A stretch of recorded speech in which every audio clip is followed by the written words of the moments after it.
નમસ્કાર દર્શક મિત્રો, સ્વાગત છે તમારું મનન ટાઈમ ન્યૂઝમાં। ગુજરાત સરકાર તરફથી આપવામાં આવતી દવાઓ, ઇન્જેક્શન અને દર્દીને ચડાવવામાં આવતા બોટલ એસએસજી હોસ્પિટલ ખાતે મેડિકલ સ્ટોરમાં મૂકવામાં આવે છે અને ત્યારબાદ અલગ અલગ વોર્ડમાં મોકલવામાં આવે છે।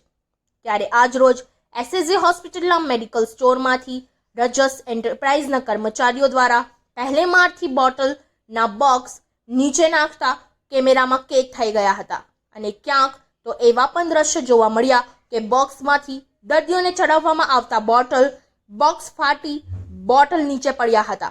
ખરેખર આ દવાઓ, ઇન્જેક્શન કે બોટલ આવી રીતે નખાય એ પણ એક સવાલ છે।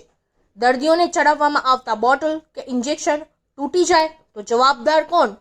આ સંદર્ભે ત્યાંના અધિકારી અને સુપરવાઇઝરને સવાલ પૂછતા ભાગતા નજરે પડ્યા હતા। આ ઘટનાને લઈ રજસ એન્ટરપ્રાઇઝના કર્મચારીને પૂછતા તેમને જણાવ્યું હતું કે પહેલે માળથી નીચે બોક્સ ઉતારવામાં ઘણી તકલીફો પડે છે।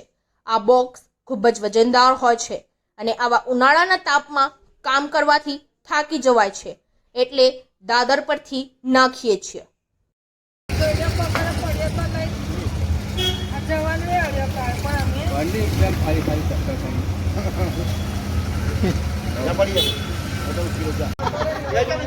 पड़ी जाओ, नीचे बैठ जाओ। बाटला उठाओ। बस, हाँ पड़ो। उम्र जो है आ उम्र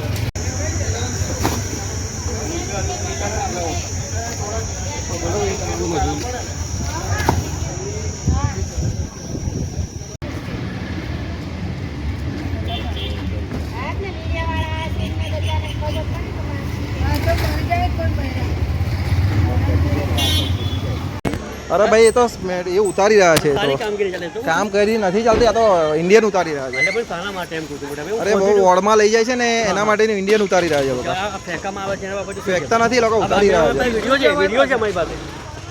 હે બોલો ને કાકા, ઉપરથી લાવવા માટે આ લોકો જાય ઉપર। હા પણ શું તકલીફ પડે? તકલીફ એમને લઈને આવવાની તકલીફ પડે ભાઈ। મતલબ કેવી તકલીફ પડે? શું તકલીફ? આ ઉંચકીને ઉતારવાના બાટલા એટલે તકલીફ પણ બૈરા માણસને એવી રીતે ના ચાલે ને। હવે પડે છે તો પેલા કોન્ટ્રાક્ટર એવું કહે છે કે ફેંકતા નહીં, તો આ બધી ખેત ચડાવવાનું। શું છે? બોટલ જ તો ક્યાં લઈ જાવ? પેશન્ટ માટે, પેશન્ટને ચડાવે ને એ બોટલ જ। તો તકલીફ બહુ પડે છે? તકલીફ તો પડે, જુઓ તમે જુઓ, આ જો ઉતારે। શું નામ તમારું? હા, શું નામ તમારું? મને કાયમ નહીં મારતા હા કઈ વાંધો નહીં, પણ શું નામ કહો? નંદાબેન।